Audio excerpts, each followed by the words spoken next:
Madiga reservation పోరాట సమితి వ్యవస్థాపక అధ్యక్షులు మందకృష్ణ మాదిగ పిలుపు మేరకు ఎంఆర్పీఎస్ మెదక్ జిల్లా కమిటీ ఆధ్వర్యంలో జిల్లా కేంద్రమైన మెదక్ రామదాస్ చౌరస్తాలో నల్ల జెండాలతో నిరసన కార్యక్రమం చేపట్టడం జరిగింది. రాష్ట్రంలో మాదిగల జనాభా అధికంగా ఉన్నప్పటికీ రాష్ట్ర ప్రభుత్వం కాంగ్రెస్ పార్టీ ముఖ్యమంత్రి రేవంత్ రెడ్డి ఉద్దేశపూర్వకంగా మాదిగల ఎంపీ టికెట్ల పట్ల నిర్లక్ష్యంగా వ్యవహరిస్తూ ఈ రాష్ట్రంలో ఉన్నటువంటి 3 రిజర్వ్డ్ ఎంపీ స్థానాలను మాదిగల కాకుండా రాజకీయ అనర్హులకు, ఇతరులకు, మాదిగ ఉపకులాల వర్గీకరణకు వ్యతిరేకులకు కేటాయించడాన్ని ఎంఎస్పీ ఎంఆర్పీఎస్ తీవ్రంగా ఖండిస్తుందని తెలిపారు. ఈ కార్యక్రమంలో ఎంఆర్పీఎస్ సీనియర్ నాయకులు యాదగిరి మాదిగ, జిల్లా ఎంఆర్పీఎస్ అధ్యక్షులు యాదగిరి మాదిగ, ఎంఎస్పీ జిల్లా అధ్యక్షులు మురళీ మాదిగ, ఎంఆర్పీఎస్ మెదక్ జిల్లా ప్రధాన కార్యదర్శి రవి మాదిగ, మెదక్ జిల్లా వర్కింగ్ ప్రెసిడెంట్ బాలరాజు మాదిగ, మహిళా సమాఖ్య జిల్లా అధ్యక్షురాలు మాధవి మాదిగ, శోభా మాదిగ, పుష్ప మాదిగ తదితరులు పాల్గొన్నారు.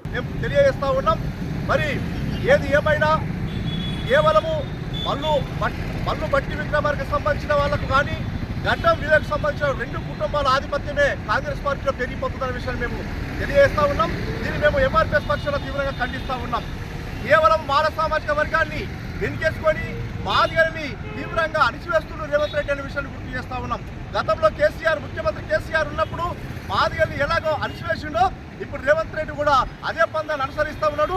మరి కేసీఆర్కి వచ్చిన గతే రేవంత్ రెడ్డికి పడుతుందని చెప్పేసి మేము తెలియజేస్తా ఉన్నాం. ఏది ఏమైనా మరి పెద్దపల్లి కానీ నాగర్ కర్నూలులో కానీ మాదిగల జనాభా ఎక్కువ ఉన్నప్పటికీ మాదిగల్ని కాదని మాదిగలకి సీట్లు ఇవ్వడానికి మేము తీవ్రంగా ఖండిస్తాం. మహిళలకు సంబంధించినటువంటి కడియం శ్రీహరి బిడ్డను కావ్యాలు ప్రకటించడాన్ని మాదిగల్ని మోసం చేస్తూ మాదిగల్ని అణిచివేసేందుకు నిదర్శన విషయాన్ని గుర్తు చేస్తా ఉన్నాం. ఏది ఏమైనా ముఖ్యమంత్రి రేవంత్ రెడ్డి గారు మీ వైఖరి మారకపోతే మాదిగల ఆగ్రహానికి ఉరియాక తప్పదని హెచ్చరిస్తా ఉన్నాం. ఇప్పటికైనా మీ వైఖరి మార్చుకోవాలి. తక్షణమే మాదిగల జనాభా ఉన్నటువంటి వరంగల్ సీట్లు మాదిగలకు కేటాయించే విధంగా చర్యలు చేపట్టాలి. లేని పక్షంలో కాంగ్రెస్ పార్టీకి పుట్టగతులు ఉండాలని చెప్పేసి ఈ సందర్భంగా హెచ్చరిస్తా ఉన్నాం. మరి భవిష్యత్తులో మాదిగలను అణచివేయాలని చూస్తే ఇప్పటికైనా దిద్దుబాటు కార్యక్రమం చేపట్టకపోతే భవిష్యత్తులో జరిగే పరిణామాలకు కాంగ్రెస్ పార్టీ ముఖ్యమంత్రి రేవంత్ రెడ్డి పూర్తి బాధ్యత వహించాల్సి ఉంటుందని ఈ సందర్భంగా హెచ్చరిస్తా ఉన్నాం.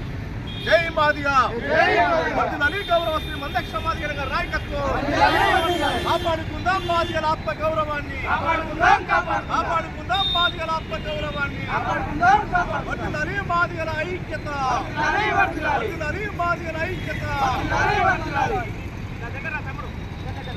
మరిన్ని అప్డేట్స్ కోసం మా ఛానల్ని సబ్స్క్రైబ్ చేయండి.